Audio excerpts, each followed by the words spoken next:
And we're kicking off today with WWE, as the company's merger with UFC and the Endeavor acquisition is expected to be concluded at some point next week.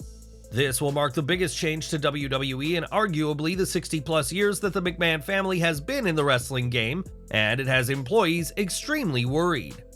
PW Insider reports that a sense of doom is looming within WWE that this merger with UFC will result in some layoffs, with the belief that cuts will happen immediately. The belief is that if you're not in the production studios or directly involved with talent, that you could find yourself being handed a pink slip, all in the name of streamlining. For example, TKO Group Holdings, the new company that'll consist of both WWE and UFC, won't need two distinct travel offices, so one side will likely end up losing their jobs.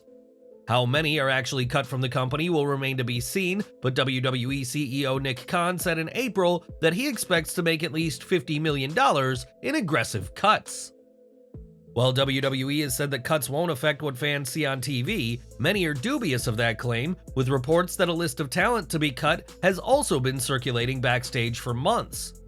Losing your job is never fun, but it is sadly what is expected to happen, and with the merger expected to be finished soon, we'll have to see what the future holds for the new WWE. Many people in WWE right now are fearing that they'll soon be out of a job, and we've seen dozens of people be cut over the years, often in the name of budget cuts. In 2021, Alexander Wolfe was among a crop of 6 wrestlers and 2 referees let go from WWE due to that very reason, but could Wolfe be preparing for a return? While speaking with the Developmentally Speaking podcast, Wolfe made it clear that he would definitely be interested in re-signing with WWE, but would go about things differently. Wolfe said that if a new deal was presented, he'd read it more carefully than his previous contract and would like more fair play in the contract negotiations with the promotion. The 36-year-old grappler from Dresden, Germany was with WWE from 2015 to 2021 and was part of 2 prominent factions, those being Eric Young's Sanity as well as Imperium. While Sanity is a thing of the past, Imperium continues to dominate on Raw. And would you like to see Wolfe return to WWE, possibly as a member of the group? Let us know in the comments. At WWE's Superstar Spectacle, John Cena will make his return to in-ring competition in a rare outing from the former 16-time WWE World Champion. Cena's last appearance for WWE was at Money in the Bank, and his most recent match was at WrestleMania 39 in April, so why exactly is Big Match John returning now? When Ringside News reached out to ask about John Cena's WWE return, they were told that Cena had been discussing a return since the ongoing SAG-AFTRA strikes. Given that WWE is not a union-affiliated product, Cena isn't technically in violation of the ongoing strikes, even though the optics of being on TV may not be good. After all, The Rock was cautioned against making a return at SummerSlam, as his being on TV could be seen as not backing the strikes, despite WWE being non-union. The other reason for Cena's return to WWE is far less surprising, as this will be the company's first India event in 6 years, and unsurprisingly, they want a huge star to help bring in fans. Even with his full-time wrestling career a thing of the past, Cena is still one of the biggest names in wrestling, and his appearance in India is something John's been wanting for a long time. In just a few days from now, AEW will host All In, the company's biggest ever show, and the show will also see the highest paid attendance in wrestling history. Including the 0-hour kickoff show, a total of 9 matches have been announced for AEW All In, but with just days to go, fans can still expect some changes to be made. During a media call ahead of All In, Tony Khan said that he expects more changes to be made, saying that they will be necessitated by things happening in the real world. Adding that changes could happen due to stuff that is nobody's fault. It was only a few hours later that Fightful Select reported that Rey Fenix is no longer planned for AEW All In. The explanation was that Phoenix is dealing with some sort of travel or visa issue and isn't injured, and it was said that there are plans in place to explain why he won't be around. Phoenix had been scheduled for the Stadium Stampede match, and there is no word at this time who will be replacing him on his team or how the match will be adjusted.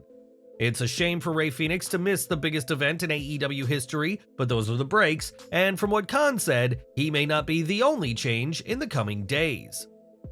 One name fans expected to be pulled from the card is Cash Wheeler, but despite his recent arrest, the FTR member will be at All In for their match with the Young Bucks. If convicted of the aggravated assault charge against him, Wheeler could be looking at years in prison or a hefty fine, in an awful bit of PR for AEW ahead of All In. During the media call, Tony Khan was asked about Wheeler's situation, and in a phrase that will sound familiar to anyone who followed All Out 2022, Khan said he couldn't comment. Khan was able to say that AEW is keeping an eye on the situation, but that more information needs to be learned, calling things now a very inconclusive situation. Nevertheless, Khan confirmed that FTR will face the Bucks, saying that he very much looks forward to the match and that he'll keep an eye on the situation. Wheeler is said to be cooperating fully with local authorities and has pled not guilty to the charge against him, and like Khan, we continue to monitor this situation for updates. Over to NXT now, as this week's show was the Gold Brand's Heatwave special, but for the Schism, this was a show that didn't go their way. It was just a few weeks ago that the Creed brothers lost a Loser Leaves NXT match, but they haven't gone far, and they were waiting until this week's show to strike. In a backstage promo, Ava Raine addressed her feud with Ivy Nile and stood in front of two masked members of the Schism, or at least that's who she clearly thought they were. When Nile showed up, Ava was shocked to see her, and was equally shocked to see the two masked men reveal themselves to be none other than the Creed brothers in disguise. The Creeds and Ivy Nile then locked Ava away and demanded a cage match against the Dyad next week, saying that if they win, then they are back as part of the NXT roster. To her credit, Ava is playing up this kidnapping as genuine on social media, as the fourth-generation superstar awaits for her rescue by the other members of the Schism. On this week's Raw, Raquel Rodriguez made her return, revealing that she's been medically cleared and confirmed a match against Rhea Ripley for Payback. The two will face off for Ripley's Women's World Championship next month, but Raquel wasn't going to wait that long before getting her hands on the champ. During NXT Heatwave, Ripley and Dominic Mysterio faced Lyra Valkyria and Dragon Lee, and the Judgment Day seemed to have things firmly in control in the closing moments. That was until Raquel emerged to attack Ripley, and the two brawled to the back, which proved quite distracting for Dirty Dom in the ring. That distraction was enough for Dragon Lee to take advantage, getting a pinfall victory over the reigning North American champion and presumably earning himself a title shot. Ripley has proven to be unstoppable since winning the title, so NXT Heatwave was quite the change of pace for her. And what did you make of the conclusion of this match? Let us know down in the comments. More from All In now, as with Rey Fenix's injury, his team for the Stadium Stampede is missing a member, and there are 3 names yet to be announced for the opposing team. There's been plenty of speculation as to who could be filling out this match, but one name fans may see compete in Wembley is none other than Paul Wight. During a recent interview with DAZN Wrestling, Paul Wight provided an update on his physical condition following knee surgery last year, saying he's been doing intensive rehab. It's clearly paid off for Wight, who says his knee hasn't moved this well in 14 years, and added that the odds are pretty good that he'll be at All In this weekend. Wight went even further, teasing that Captain Insano will probably make it to Wembley, the character from The Waterboy being something AEW has the rights to use. Wight has competed 4 times in AEW where he remains undefeated, and will he, or rather Captain Insano, compete this weekend? Only time will tell. One name fans know for certain will be competing at All In is Swerve Strickland, who will have arguably the biggest match of his career in front of the largest paying wrestling crowd. Strickland will team with AR Fox to face Sting and Darby Allin in the tag team coffin match, a high-profile spot Strickland would have likely not been in if he were still with WWE. Sitting down with Uproxx recently, Strickland reflected on his November 2021 release from WWE, saying it left a big chip on his shoulder for a very long time. The former Isaiah Swerve Scott added that since then, though, he's proven why WWE were wrong to release him, pointing out his success as part of AEW, including Championship Gold.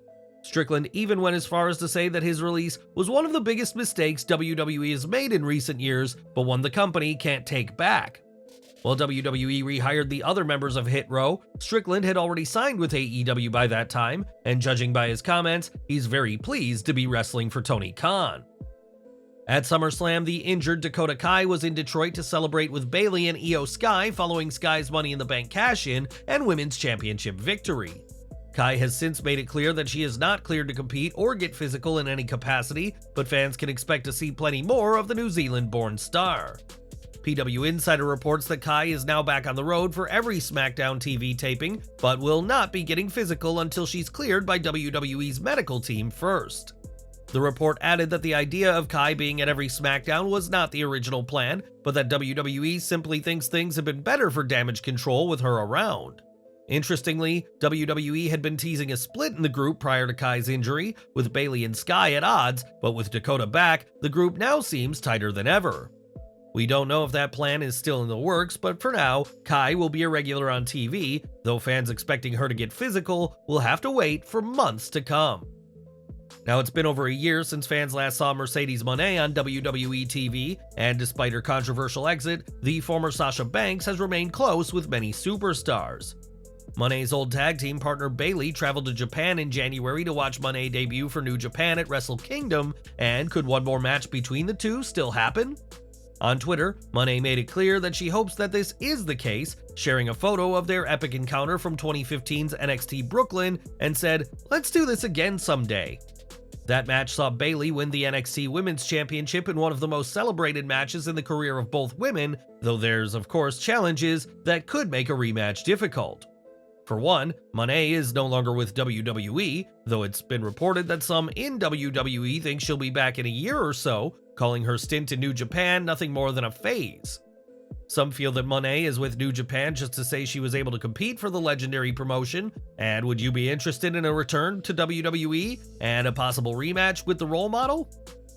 In October of 2021, Jim Ross was diagnosed with skin cancer, which resulted in him taking a break from AEW, but he would return that December with a clean bill of health. In the months since then, Ross has continued to undergo treatment to try and ensure that no cancerous cells remain in his body, and this week, the legendary announcer had some great news.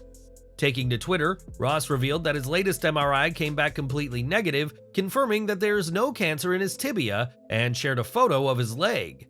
The cancer is by no means the only medical issue that Ross has faced in AEW, as a fall suffered hours before the first collision resulted in him taking some time away to heal. Now JR can look forward to being at All In and being a part of the largest wrestling event the company has ever seen, and we're continuing to wish him all the best at this time. And we're ending today with more from AEW All In, as Chris Jericho will be kept plenty busy when he's at this weekend's show in London. As confirmed last week, Jericho will be competing this Sunday against IWGP United Kingdom Heavyweight Champion Will Ospreay, who has seemingly aligned himself with Don Callis. Callis had previously been trying to goad Jericho into joining with him, but that won't be happening now, but Jericho will have more than these two to concern himself over. In a video shared to Twitter, Jericho confirmed that he, alongside the other members of Fozzy, will be performing Judas at All In as part of his entrance for the Ospreay match. Fozzy will also have a show before Sunday in London, and Judas has proven to be Fozzy's biggest hit since releasing in October 2017, no doubt helped by its connection to AEW. With over 80,000 tickets sold, All In will be a massive spectacle of professional wrestling, and expect quite the sing-along when Jericho and Fozzy perform live in Wembley this weekend.